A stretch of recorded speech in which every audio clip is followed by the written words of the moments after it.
Hello, everyone. My name is Ashley. I'm a library specialist at the Youth Services Department in the Murrieta Public Library. Today, we're doing a podcast with two of my amazing coworkers, just talking about the myths and misconceptions of working at a library. So take it away, Miss Dyan. Hi, my name is Dyan. I work in the circulation department, so I deal with processing library cards. So when you come in to get your card, you'll come and stop at the circulation desk. If you pay any fines and have any questions about your account, you'll come see me at the account services circulation department.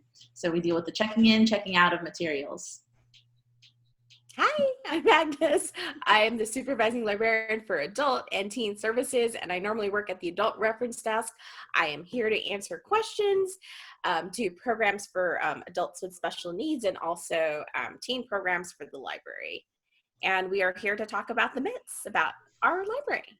So what kind of myths and misconceptions do you have? So leave them in the comments so we see if it's the same things that we're going to be talking about. So what are some of the myths that we have at the library that people just naturally assume it's not true? That we're all volunteers in the library. Do you know how many volunteers we actually have?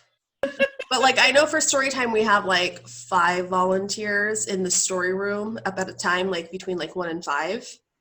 And then Dyan, you have volunteers to pull the books in the morning. Yeah, so it probably has, I think we have one for every morning, Monday through Thursday, and then we have a couple regulars that come in to shelve. Yeah. So I'd say maybe like 7. Yeah. And then we have TAC, our Teen Advisory Council, and then those that come in for our programs. 5 to 10. And then during summer, when they do the summer reading table, we have at least 2 to 3, every couple hours on the desk. So we do have volunteers, but the staff itself is not volunteers. Yeah. And we also have the mothers and daughters too. Oh, yeah. There's tons. Yeah, we have that whole group, and it's the National Charity League, so they have their own volunteer system that they sign up for. They show up to all of our programs, but the people working behind the counters, we're all staff. Yeah. So that's kind of nice. And schooling, not all of us are librarians. Some of us are not. We're library assistants. But Agnes is a librarian. So what do you need to become a librarian? Because people freak out when they hear what you have to have. Well, you need to have first a bachelor's degree and then a master's degree to become a full-fledged librarian. And it takes about maybe at least 5 to 6 years of schooling, after high school, to complete that. Some people take longer, because getting a master's degree on top of having a 40-hour per week job is not easy. So some people can take 5 years, 3 years. And a lot of people, like Steve went to get his master's degree while working full-time. Yeah. So, and that's what I did as well, and while having a child. So I couldn't do that right now. And then there's also a thing going around, what did library school not teach you? Because that's what you and Allison always say. This is not what library school taught us. Do you have any favorites? Probably just doing DIY of anything, putting furniture, assembling furniture, making actual crafts. They don't have that. Everything is very, theoretical. Things a conception. You conceptualize things, but you don't actually do them per se, unless you do your on-the-job training or you intern somewhere. But you don't get the real life experience, and the patron interaction that we get daily is very unique on its own. Because out of all, I think, city facilities, we are the only ones that welcome pretty much every single person from all walks of life, from their 0 to 105. So you get a huge range of people that come to our doors and ask for something. It can be anything, really. Yeah. And then the way that you have to switch. So when I worked at a different library, because it was only one service desk, so you'd be getting like a children's question 1 minute, and then you would have to deal with an overdose the next minute. Like the way that your brain has to switch so quickly from one question to another, it's very exhausting by the end of the day. Yeah, because you can't turn anybody away. No. Yeah. And probably one of the I feel like people that work in the library are really good at handling different situations, because most of the things that we do, they're very unpredictable, in a sense that it can be one thing to another.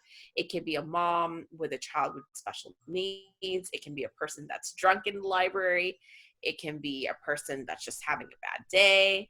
It can be a mom that just has 20 children come through our doors. It can be anybody, really. So we have to be on top of it and come do the service that they ask for with a smile. So yeah, Dyan, you see that a lot at customer service, like account services. Like you have a patron who's having like account issues, so they're very frustrated, which makes sense because they're dealing with money and everything, and then to turn around and all of a sudden you have to put on like the professional Miss Dyan like policy, and then all of a sudden there's like a kid getting their first library card, so all of a sudden you're like, hi. Between who you're helping, and Yeah. you kind of gauge and see the need that they're bringing to you, and you can also sense the attitude that they're coming with. So you can already tell if someone comes up, the frustration already before you're actually dealing with the account. So then okay, well, let me rethink this. Let me come at it a way that it's going to be heard and understood, rather than let me just tell you exactly what it is, and then it's just gonna frustrate the person more. Yeah. So it's you have to be able to adapt and to I guess more or less read somebody and what they, because they could say one thing but they really mean another thing, and that's a big thing in the library. Is someone comes asking for something, and especially with with a children's and adult reference, where they come asking a question, but the question they're asking, they just don't know how to word it. What they really need is something entirely different, and that's where you guys really soar. And that's one of the reasons when I like covering the different desks and working in those areas, because it makes me understand more, so that way I can take that back to circulation, and I'm like, okay, well, now I know, you get your regulars and the people that you're familiar with, and they come in a lot, and you generally can handle those a little differently than just a day-to-day person who may never have been to the library. Yeah, and you may never see again. And that's like the reference interview. Like, I'm sure, do they teach reference interviewing in library school, Agnes? Yeah. Is it the same? Is it like actually doing a reference interview, like in person? In theory. In theory. Everything is in theory. You don't really, I mean, the thing is, when I went to library school, I was already working. So it's very different probably for people that haven't worked in a library. And you'll be surprised at how many people that think a certain way, that they've never worked in a library, even volunteered at the library, and all of a sudden they want it as a career. And people that have been like me, like, are you sure this is not what you think it might be? To think before you decide to. I mean, it's very different. There's the medical library, there's the academic library, there's a lot of different types, there's archives, so there's one for everybody, really. Yeah. But public library is so different, Another misconception is that we've read all the books in the library. No, there's like almost, didn't we say there's like 90,000 items in the library? I think that was like the last. I think it's 82,000. Something like that. 82 to 85,000, and then probably minus 10,000 are like the bib records. I am not sure, but I have to pull it. That would take like all day to pull the record. And like, Dyan, you see all those books come in, like, oh yeah, you, Dyan, probably could just sit there and read all day. All those books that come in, just sit and just pick one up and just read it. That is the biggest question and the biggest misconception that, like, even talking to my friends, and I tell them I work in the library, like, oh, you have such an easy job. I bet it's so quiet. You just get to sit there and read all day, huh? I'm like, oh, no. Libraries are very different from what they show on TV. Yeah, and on my tours, like during my tours, I explain the circulation department as kind of like the skeleton of the library, because everything goes through your department. Yeah, you guys touch everything. and you see everybody. If you want a library card, they come, you go to, circulation, you have books to return, you check out, all of that goes through you. And you guys come back just sweating. And, and now doing curbside. Especially now they're doing curbside service. But even in curbside, it's a whole different beast. I mean, they're slower in certain aspects, but they're twice as busy in all the other ones. I walk out there just like sweating buckets, answering phone calls, and I'm just like, I'll go back to answering phones. Our faces are all red. We're huffing and puffing. Because you guys are always out there. Yeah. If she has like a tan line, it will be red. That's what I'm going to get pretty soon. It's just going to be part of my face. Like classes. Right. Yeah. Oh my gosh. When we did the presentation for the Friends group about like the day in the life of a programmer, Agnes, remember I did that where everybody assumes that we wear like cardigans and like wear glasses and buns, and everybody started laughing because we all had our cardigans and our buns and our hair. So the cardigan thing is true. We all, for the most part, all wear cardigans. And we do put up our hair. Yeah, my hair, because I'm home, my hair is down. Yeah, and I'm not wearing a cardigan today. No. Because I'm home. But I think I'm out of that, because when I first started working, I was constantly in cardigans, and I went, oh, I'm just feeding into that stereotype. Yeah. You're breaking the cycle. I'm breaking the cardigans come winter, though. Well, yeah, that's different, because it's like it's so cold that you want to wear cardigans, and all of a sudden you're shelving or you're in a program, and those cardigans whoosh, come. I mean, there's a reason for the cardigan. I wear them all the time, so yeah. And the bun and the hair, that's just my go-to style. But I don't know where the bun for the librarian came from, but it goes up, like it's up there. Just when the bun goes up, that means we mean business. Our library uniform. Yeah, there we go. Oh my gosh. How do you guys feel about having library uniforms? Like, what if we go to the library and just wear the same thing all the time? I would love it. You do? I just think, for one, that would help differentiate between staff and volunteers, or staff and patrons. And that would better help, just like if you go to Target, you know exactly who works at Target because they all wear the same thing. So hey, I can go up to that person because they're going to be able to help me. So I think, for one thing, when it comes to the public, it would be a good thing. Or at least if we all had like, the city logos or something that just kind of tied us all in to where people could recognize, okay, I can go to this person for help because I know that they work here, rather than, do you work here? Because every time you go out in the stacks, you always get that question, because they know that you look familiar, but they're not sure if it's because they've seen you here.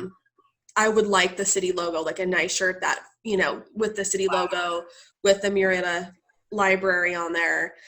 So people can tell, especially when we're outside doing programs, because most of our programs for children happen outside, and I'm the same height as like all the older kids.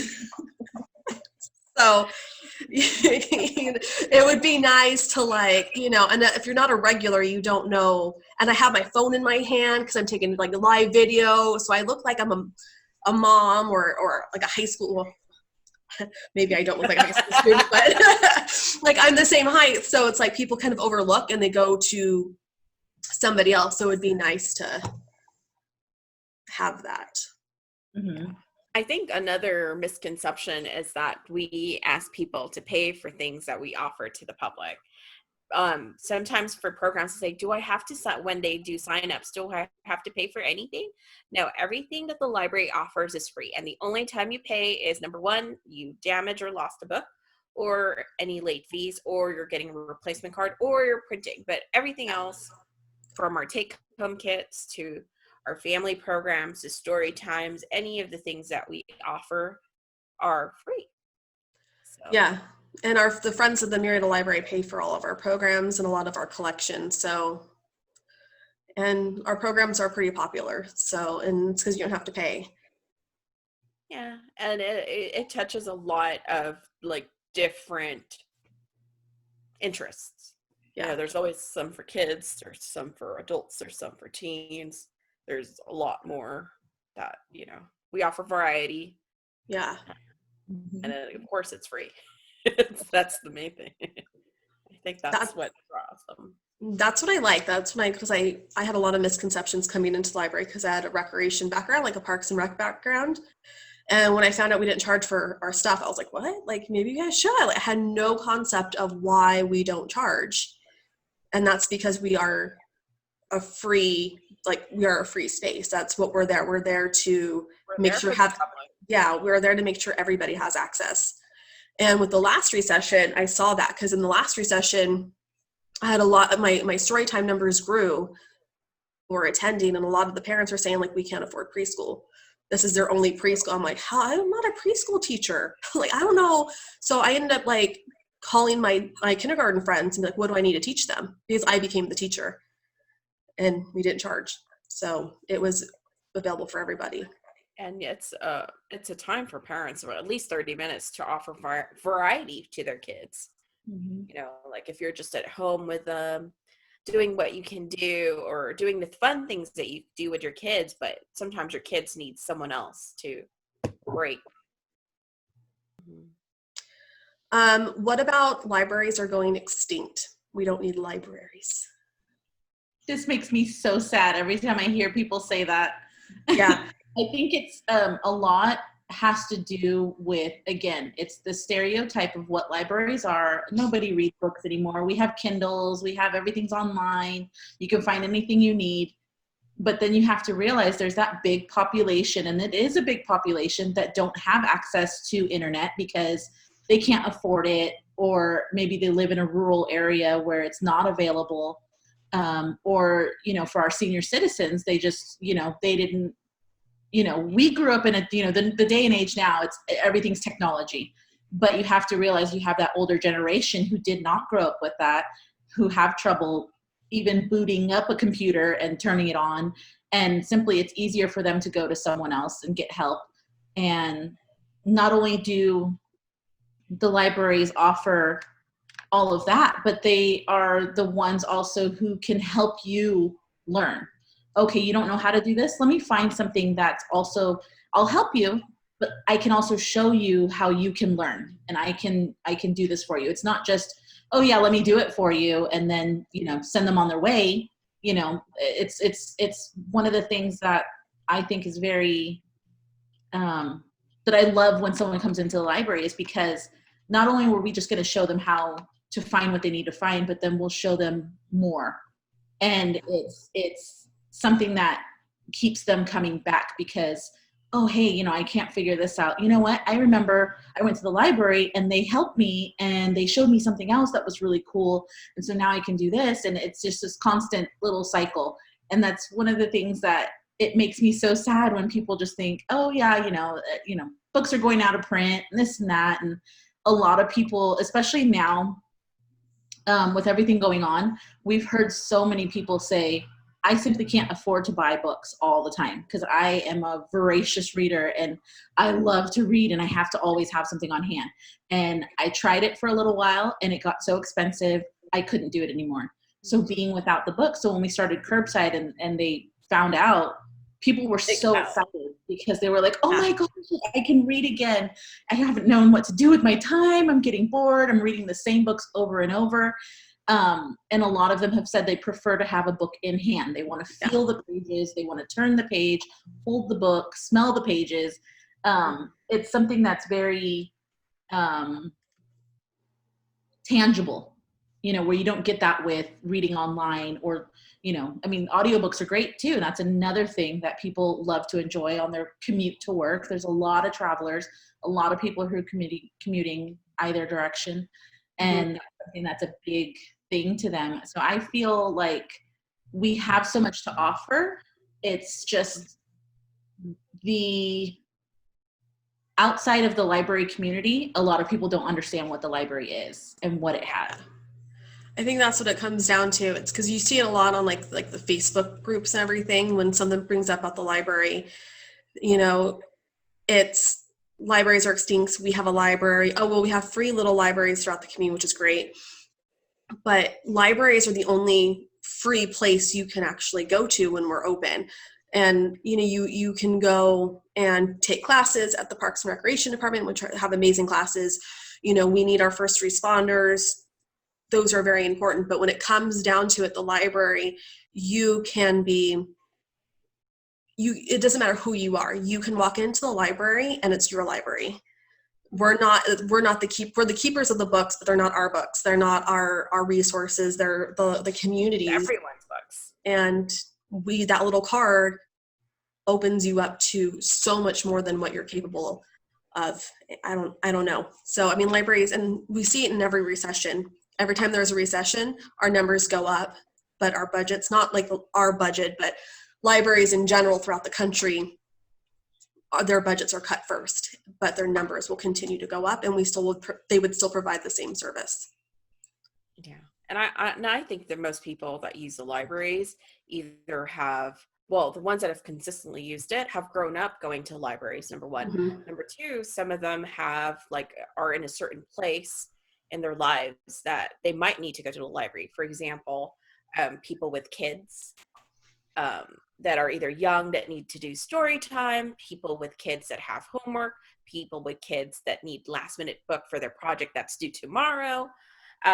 They say that our age group from age back in the day, well, back in the day is not too back in the day, but our age group from age 20 to maybe 30, that age group, well, I'm not that age, but you know what I mean?